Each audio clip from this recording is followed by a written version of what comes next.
Have you ever noticed how someone can look financially successful and still feel constantly behind? They have a decent job, a reliable car, a nice apartment, maybe a vacation once a year. From the outside, everything looks like progress.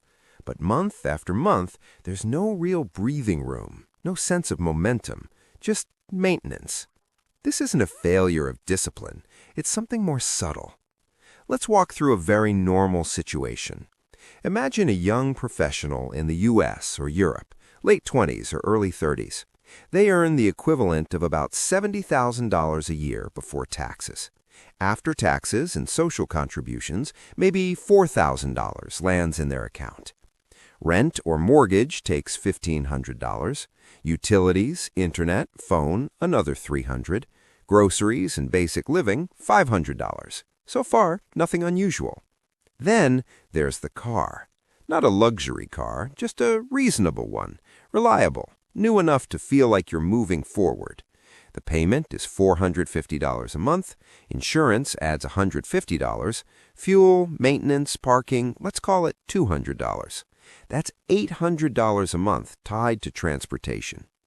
Now add credit cards. Not reckless spending, just dinners out, subscriptions, occasional travel, clothes for work. The balance never explodes, but it never fully disappears either. Minimums and interest average $250 a month. If there are student loans, add another $300. Suddenly, that $4,000 income doesn't feel so large. On paper, nothing looks irresponsible, but there's also nothing left. This is where the illusion starts. Every payment feels like progress. The car payment feels like ownership. The credit card feels like flexibility. The lifestyle feels like I've made it.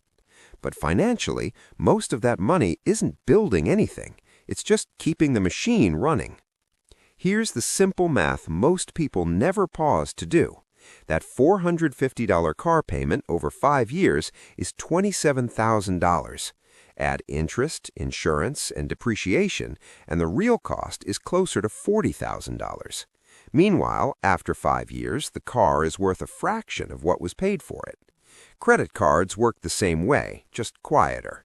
A $5,000 balance at 18% interest doesn't feel dangerous, but over time, you can easily pay back $7,000 or more for the privilege of spending early. None of this is catastrophic on its own. The problem is that it all feels normal. Psychologically, humans are wired to measure progress through visible upgrades. A newer car, a better apartment, a smoother lifestyle. These things give immediate feedback that we're doing well. Real wealth doesn't give that feedback. Savings accounts grow silently. Investments move slowly. Delayed gratification has no applause. So the brain naturally favors the option that feels like movement, even if it's financial standing still. There's also social pressure baked in. In many US and European cities, not keeping up doesn't feel neutral. It feels like falling behind. You're not trying to impress strangers. You're just trying not to feel out of place. Over time, the cost isn't just money, it's optionality.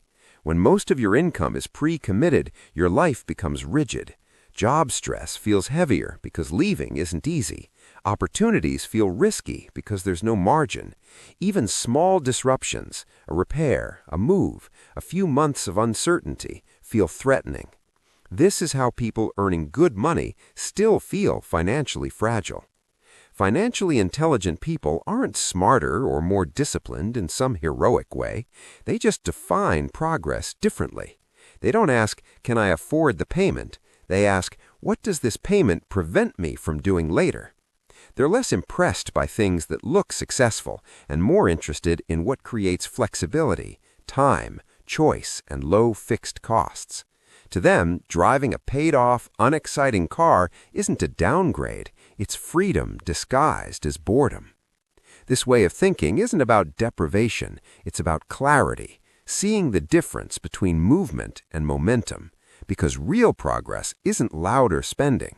It's quieter stability. If this way of thinking helped you see your finances a little more clearly, consider subscribing to the channel.